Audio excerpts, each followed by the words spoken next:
नमस्ते दोस्तों, स्पिरिचुअल आस्था में आपका स्वागत है। आज के इस वीडियो में मैं आपको बताने जा रहा हूं कि अहिल्या देवी की कहानी। तो चलिए वीडियो को बिना देरी शुरू करते हैं। भारतीय पौराणिक कथाओं में अहिल्या देवी की कथा को नारी गरिमा अहिल्या का वर्णन मुख्य रूप से वाल्मीकि रामायण में मिलता है। उनकी जीवन गाथा भारतीय साहित्य, लोक परंपराओं और शास्त्रों में एक प्रेरक अध्याय है। यह कथा यह भी दर्शाती है कि गलतियां सुधारने और ईश्वर से क्षमा प्राप्त करने का क्या महत्व है। आइए इस कथा को विस्तार से समझें।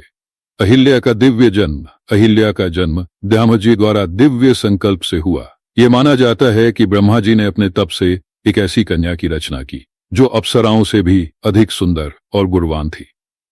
अहिल्या का नाम अहिल, जो त्रुटिहीन हो, शब्द से लिया गया है। उनका स्वरूप दिव्य, हृदय दयालु और मन सरल था। अहिल्या का विवाह और गृहस्थ जीवन। ब्रह्मा जी ने अहिल्या को संसार के सबसे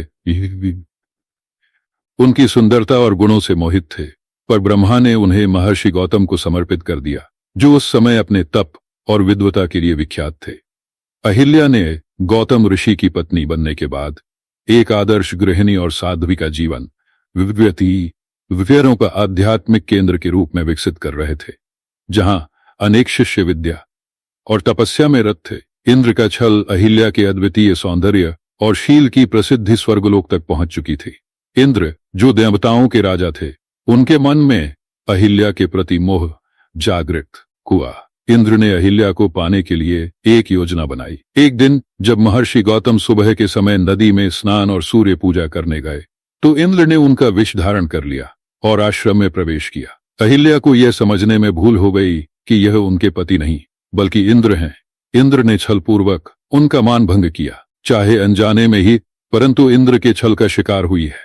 उन्होंने क्रोधित होकर अहिल्या को श्राप दिया, तुम पत्थर की मूर्ति बनकर इस आश्रम में पड़े रहोगी और संसार की कोई भी खुशी या पीड़ा तुम्हारे पास नहीं आएगी। जब तक स्वयं भगवान विष्णु के अवतार तुम पर अपनी कृपा दृष्टि नहीं डालते, तब तक तुम श्राप मुक्त नहीं हो सकती। उन्होंने इंद्र को भी श्राप दिया कि उनकी सारी महिमा छीन जाएगी और उनके शरीर पर सहस्त्र नेत्र बनेंगे। अहिल्या का पत्थर बन जाना। ऋषि गौतम के श्राप से अहिल्या पत्थर बन गई, लेकिन श्राप के पीछे एक उद्देश्य था। ऋषि जानते थे कि जब अहिल्या की तपस्या का परिणाम पूर्ण होगा और जब भगवान विष्णु का राम अवतार उन्हें स्पर्श करेगा, तब उनका उद्धार होगा। पत्थर की अवस्था में भी अहिल्या का मन भगवान श्री राम का आगमन और अहिल्या का उद्धार कालांतर में, जब भगवान श्री राम अपने वनवास काल में महर्षि विश्वामित्र के साथ इस क्षेत्र से गुजरे, तो उन्होंने पत्थर बनी अहिल्या को देखा। महर्षि विश्वामित्र ने राम को अहिल्या की कहानी सुनाई और बताया कि वह अपनी मुक्ति की प्रतीक्षा में है। भगवान राम ने अपनी करुणा और दिव्य ऊर्जा से अहिल्या को मुक्त किया। जैसे ही उन्होंने अहिल्या के पत्थर रूप का स्पर्श किया, वह पुनः अपने दिव्य स्वरूप में प्रकट हो गई।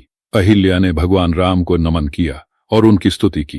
अहिल्या का पश्चाताप और नारी सम्मान। अहिल्या ने भगवान राम से पूछा कि क्या वे अपनी भूल के लिए योग्य है। इस पर राम ने उत्तर दिया कि वह निर्दोष थी और इंद्र ने उनसे छल किया था। राम ने यह भी कहा कि किसी नारी का सम्मान हमेशा उसकी शील, तपस्या और आत्मा की पवित्रता पर निर्भर करता है, न कि परिस्थितियों पर।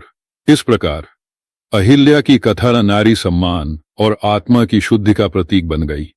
अहिल्या कथा के गहरे संदेश। नारी का सम्मान। इस कथा से यह सीखने को मिलता है कि नारी का मान और सम्मान हमेशा उसकी पवित्रता और शुद्ध हृदय से आंका जाना चाहिए। ईश्वर की करुणा। भगवान राम ने अपनी कृपा से यह दर्शाया कि ईश्वर सदैव उन लोगों का उद्धार करते हैं जो सच्चाई के मार्ग पर चलते हैं। धैर्य और तप। अहिल्या का पत्थर बन जाना प्रतीक है कि तपस्या कष्ट को समाप्त कर सकता है। अनुचित शक्तियों का पतन। इंद्र का पतन यह सिखाता है कि किसी का भी अनुचित आचरण उसकी शक्ति को समाप्त कर सकता है, चाहे वह कितना भी प्रभावशाली क्यों न हो। परमात्मा की प्रतीक्षा। ईश्वर अपने भक्तों की परीक्षा जरूर लेते हैं, लेकिन अंत में हमेशा उन्हें मुक्ति प्रदान करते हैं। कथा का ऐतिहासिक और सांस्कृतिक महत्व। अहिल्या की कथा केवल एक कहानी नहीं है, बल्कि भारतीय समाज में नारी शक्ति, पश्चाताप और शुद्ध हृदय की स्वीकार्यता का एक प्रेरक उदाहरण है। उनकी पवित्रता और आत्मा की दृढ़ता यह सिखाती है कि किसी भी विकट परिस्थिति में व्यक्ति को हार नहीं माननी चाहिए। अहिल्या मंदिर, यह स्थल जहां अहिल्या का उद्धार हुआ, आज भी श्रद्धालुओं के लिए महत्वपूर्ण धार्मिक स्थल है। यह बिहार के गया जिले में स्थित है और अहिल्या स्थान के नाम से जाना जाता है। निष्कर्ष, अहिल्या की कथा हमें जीवन में धैर्य, तपस्या और आत्मा की शुद्धि का महत्व सिखाती है। यह रामायण के सबसे मार्मिक और प्रेरक अध्यायों में से एक है, जो न केवल धर्म के मार्ग पर चलने का संदेश देता है, बल्कि नारी गरिमा और सम्मान का भी। दोस्तों, कैसी लगी जानकारी? वीडियो अच्छी लगी हो तो वीडियो को लाइक करें और चैनल पर नहीं है तो चैनल को सब्सक्राइब जरूर करें। मिलते हैं ऐसी ही वीडियो में, और वीडियो में अंत तक बने रहने के लिए धन्यवाद।